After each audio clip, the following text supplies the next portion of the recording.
Do you remember about the first time you learned about eating healthy? Let me guess. You were in an elementary school classroom and a teacher showed you something like this. Look familiar? That's the Department of Health and Human Services food pyramid. It's how we were taught about diet for years. And in my opinion, they've got it all wrong. Just look at the biggest group: bread, cereal, grains, and pasta. It's no wonder we're dealing with an obesity problem here in America. In my opinion, it's time to turn that pyramid on its head, or at least shuffle it around a little bit. What am I thinking? Clearly, it's a little different. And in my opinion, it's way better.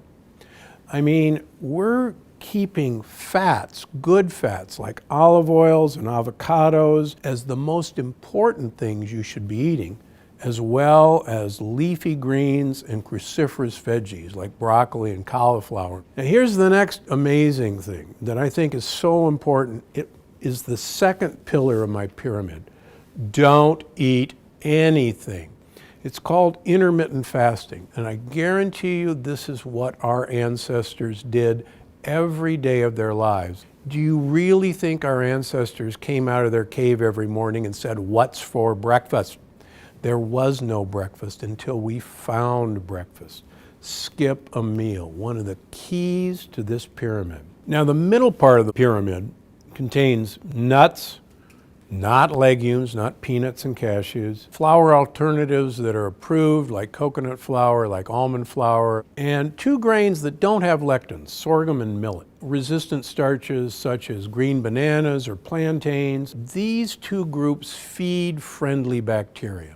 And I can't emphasize how important it is to feed friendly bacteria the foods they like. Next up, the animals of choice are wild-caught seafood and pastured poultry and omega-3 eggs. Make no mistake, free-range chickens are not pastured chickens. They're fed corn and soybeans.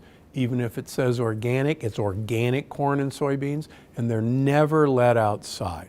Lastly, on this level of my food pyramid is in-season fruits. Fruits, as you'll find in the plant paradox, are like candy and should be treated as candy. They should only be eaten in season. The next to the highest level is Southern European cow's milk, goat, and sheep and buffalo milk dairy. These have casein A2, which is a safe protein to use, but this should be in limited quantities. The same goes for grass-fed and pasture-fed cows, sheep, and pigs. These should be very limited because they contain a sugar that you're going to learn about in the plant paradox that actually causes heart disease and causes cancer. Finally, you can enjoy red wine, champagne, or dark spirits a few times a week, but it should not be an everyday event. Now, the most important part of this period is this large rectangle that sits on the bottom. And these are the foods that you want to avoid.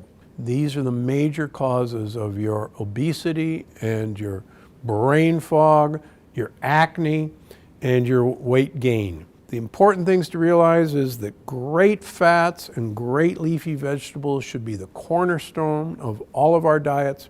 Enjoy all the rest of these things in moderation, but absolutely stay away from the forbidden foods. So that's a lot to take in, but sign up for my newsletter at Gundry MD, and I'll send you a PDF of this for your own personal use.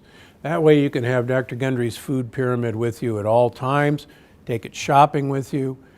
The more you follow the new food pyramid, the more your health will change for the better. And that's what I'm after for every one of us, to have lifelong health, to have an amazing health span. And I've done this for you because I'm Dr. Stephen Gundry, and I'm always looking out for you.